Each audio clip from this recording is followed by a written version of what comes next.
The Centurion Project. Written by the 8th Day of Night. Chapter 33. Choices. Part 1.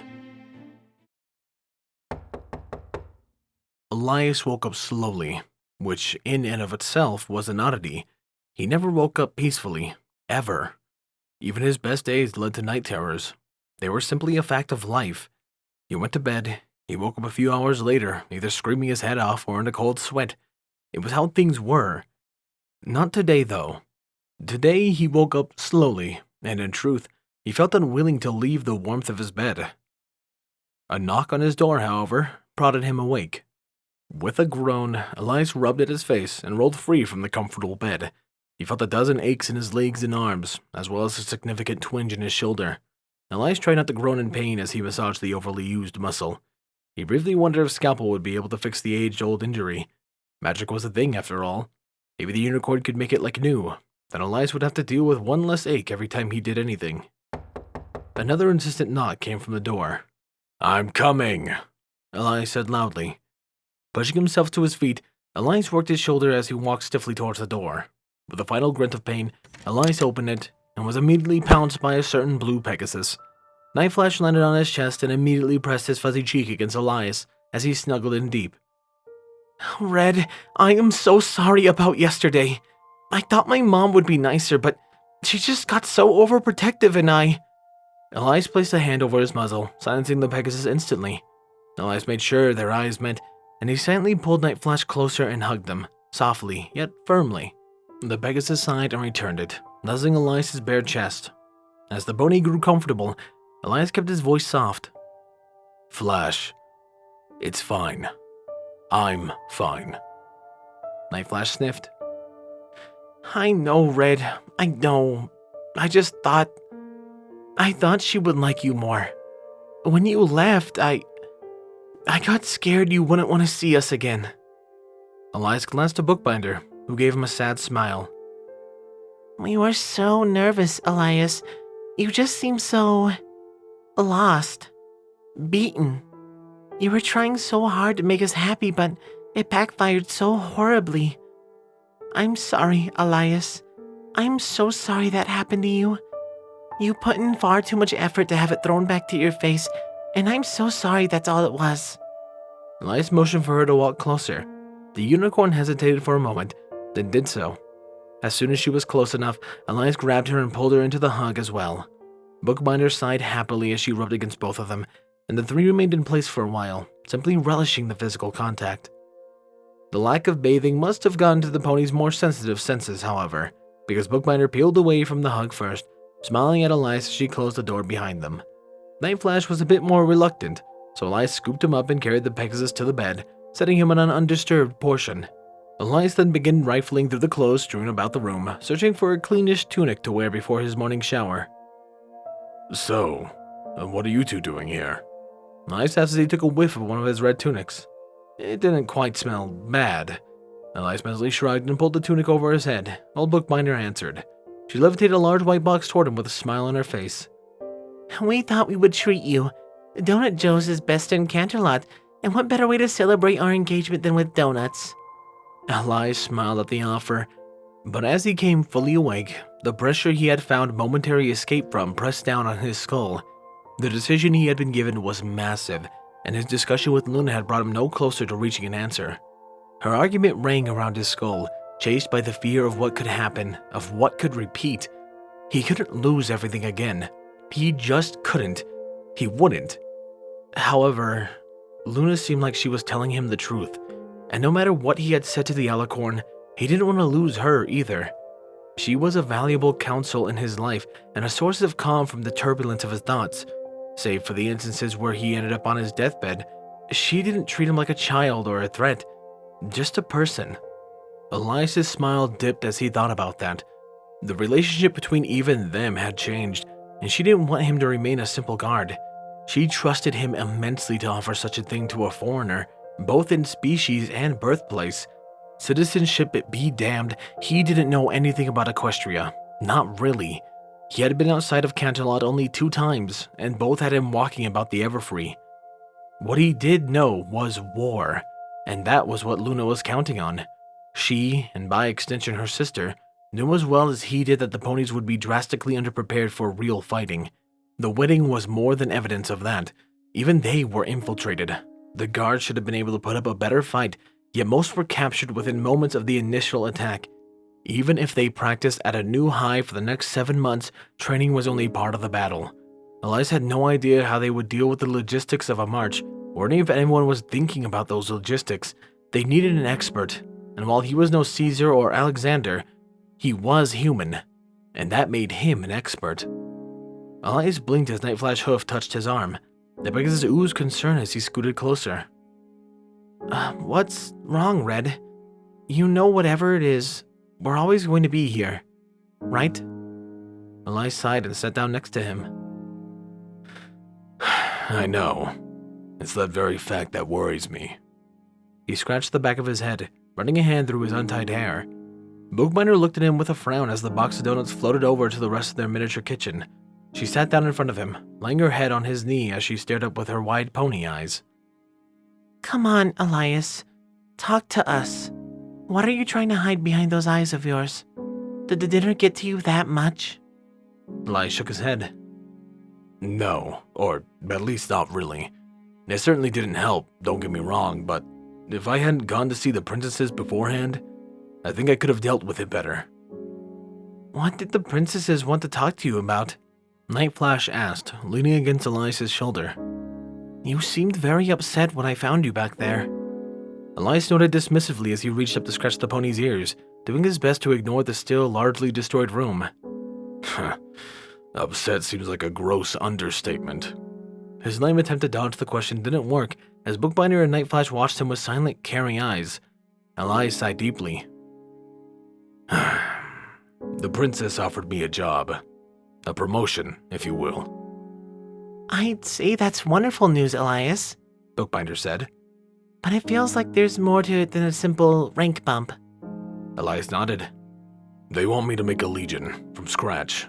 That's why they offered me a position as general. It was for some big march in 7 months. They want extra bodies, so each guard force is opening and recruiting across Equestria, and they believe they need an extra one.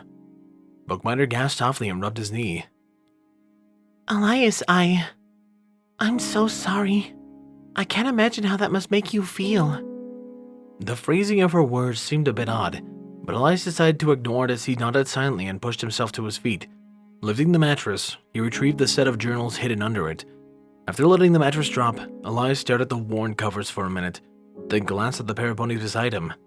Taking a deep breath, Elias offered the books to Nightflash and Bookbinder.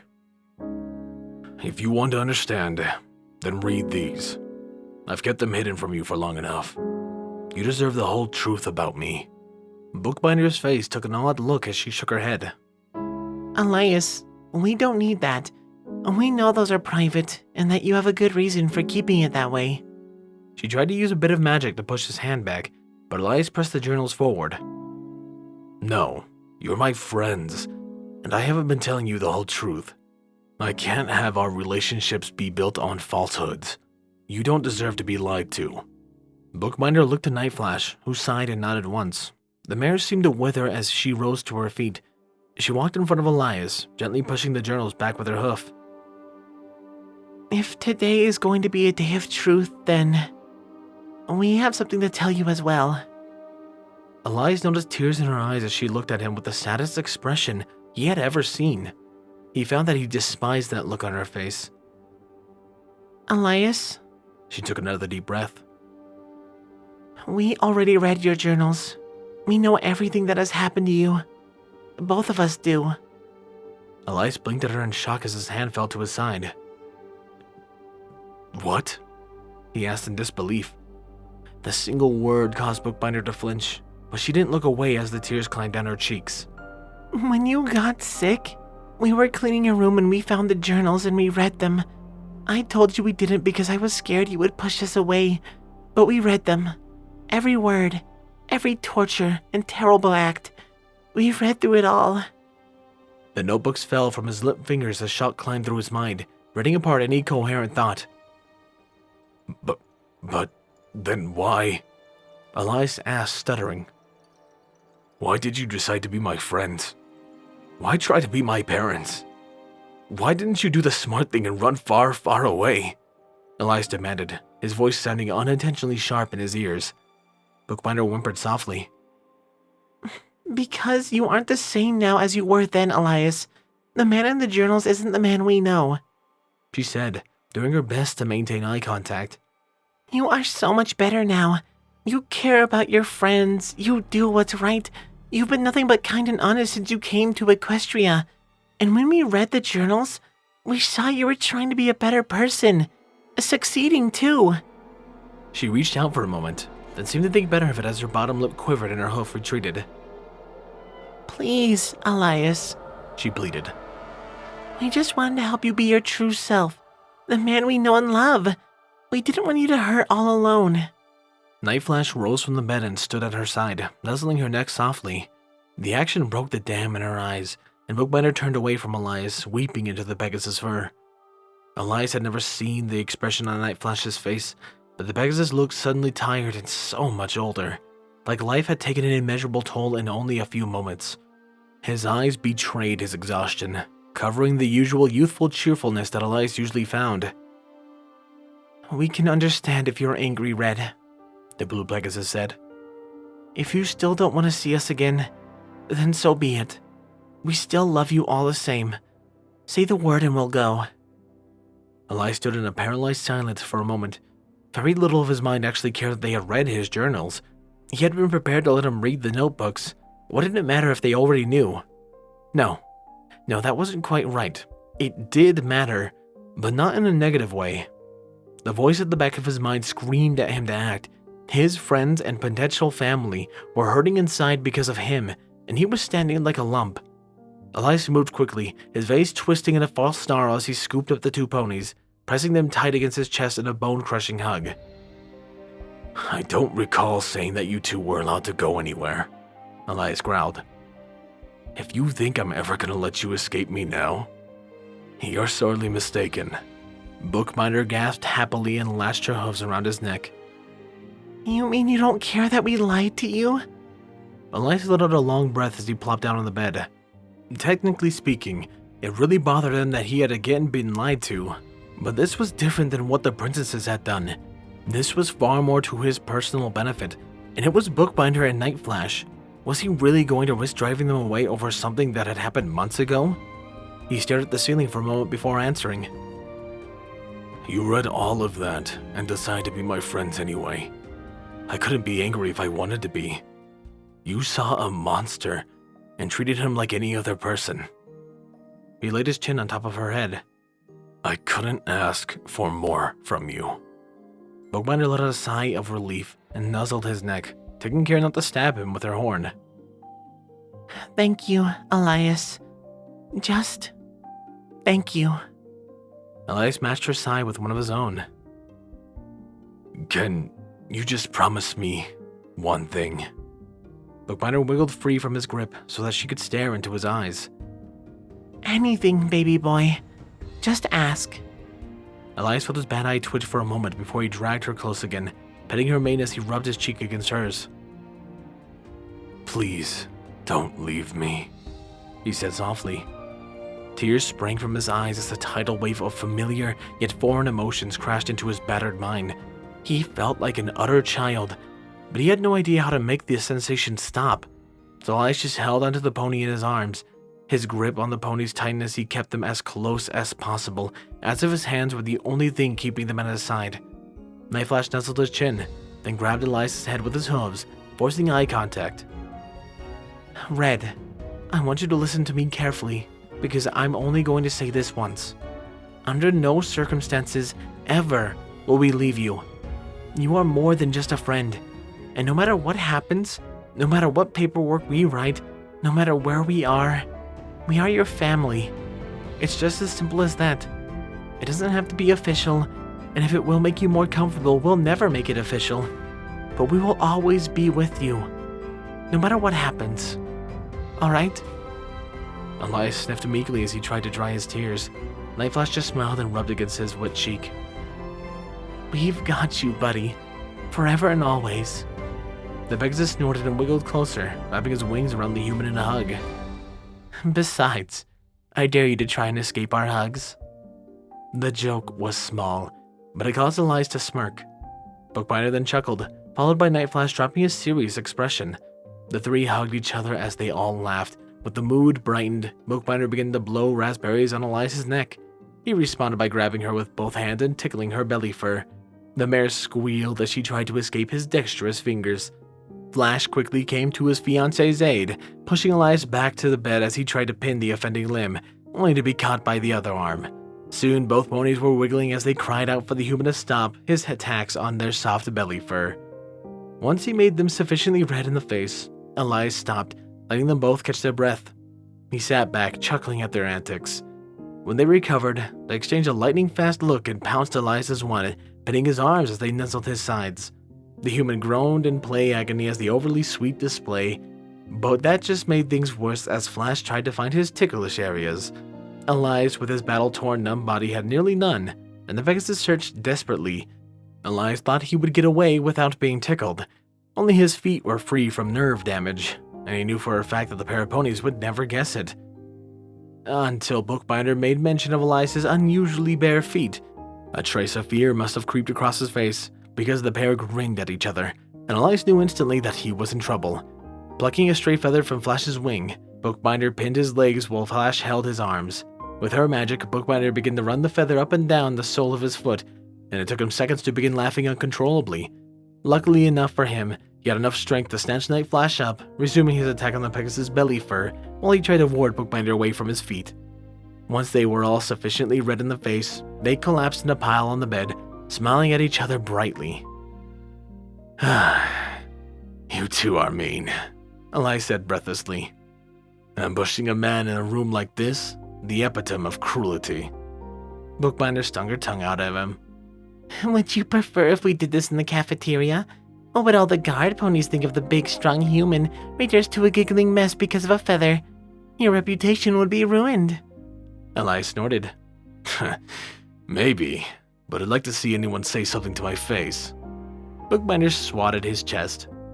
Hush, you won't do a thing. My little sweetheart baby boy wouldn't hurt a fly.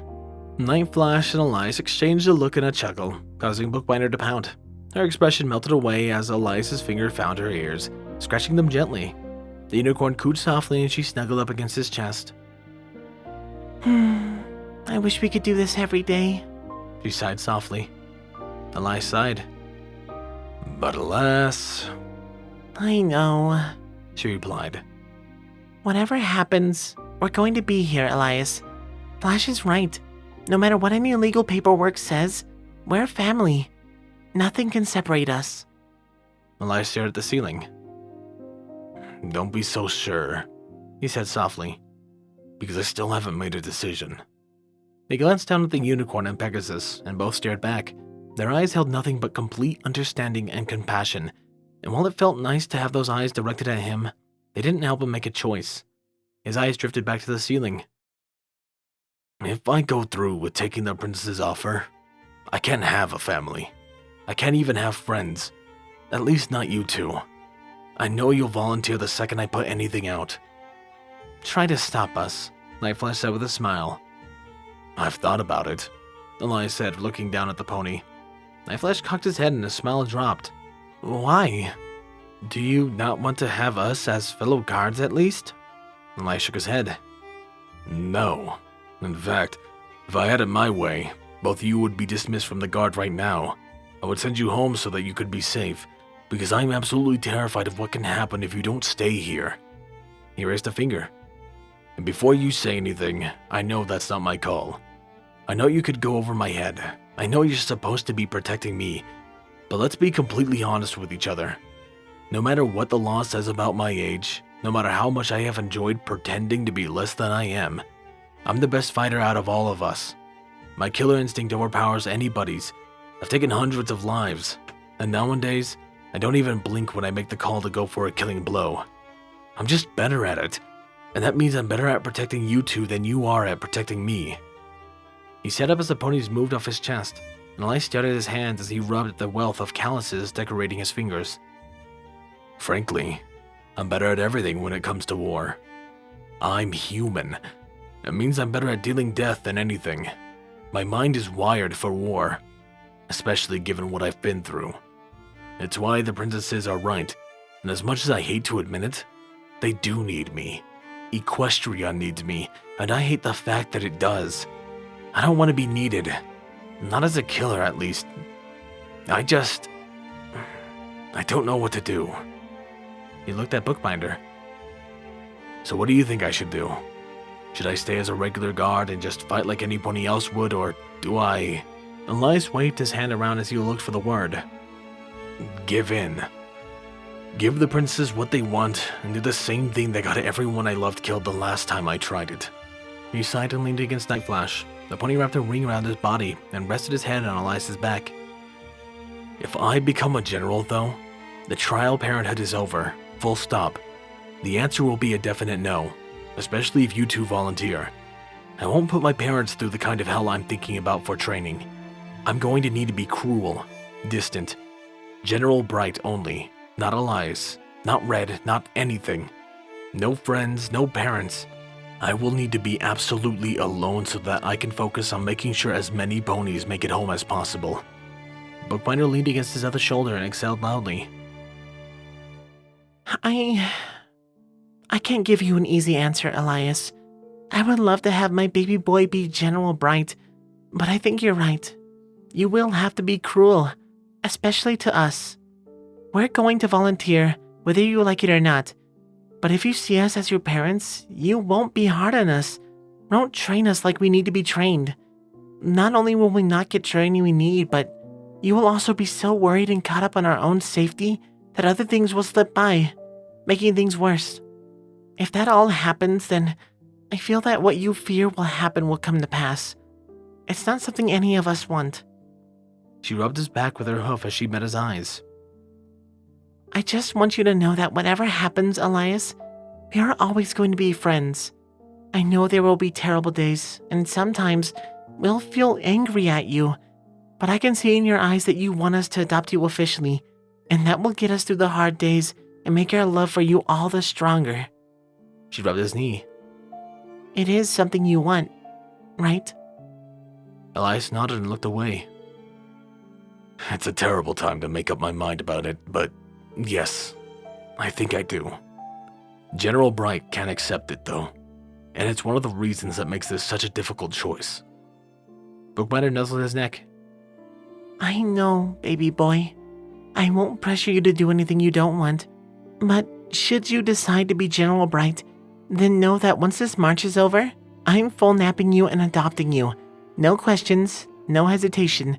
We will have the papers signed personally by the princesses, and then I'm taking you home proper-like. Elias snorted at the thought, then hugged the mare tightly. Good to know, Bookbinder. I'll keep that in mind. He glanced at her and winked with his good eye. But you should know better than to threaten me with a reward. Bookbinder rolled her eyes, then sprang to her feet, waggling her butt as she pounced on him. Night Flash joined in quickly, sitting on top of his chest. As both ponies began nuzzling against his body, Elias made sure to catch eye contact as he said, I love you. Bookbinder squeaked, then pounced on his head, rubbing his hair as she rocked him back and forth, humming softly. An absolutely adorable heart-to-heart with Elias at his most vulnerable, and honestly a very interesting take on how he will see it. I'm very curious on the next chapter. I'm sure you guys are too. I can't wait to get into it. However, what else I can't wait into is to thank my wonderful Patreons. Thank you Squall Windfeather, Juan de la Paz, Starlight Blaze, Rainflicker, and Dreamless Portal. Sword Brother and Mordred, Danish Dash, Nocturne, Solus, RD Bryant, Captain Blue Shadow, HKH4 aka Texture, and the Animated Ghost. And of course a large thank you to Silent Titan. I appreciate you guys' support so much and it means a ton to me. That aside, however, this has been Firehearth. Have a wonderful day.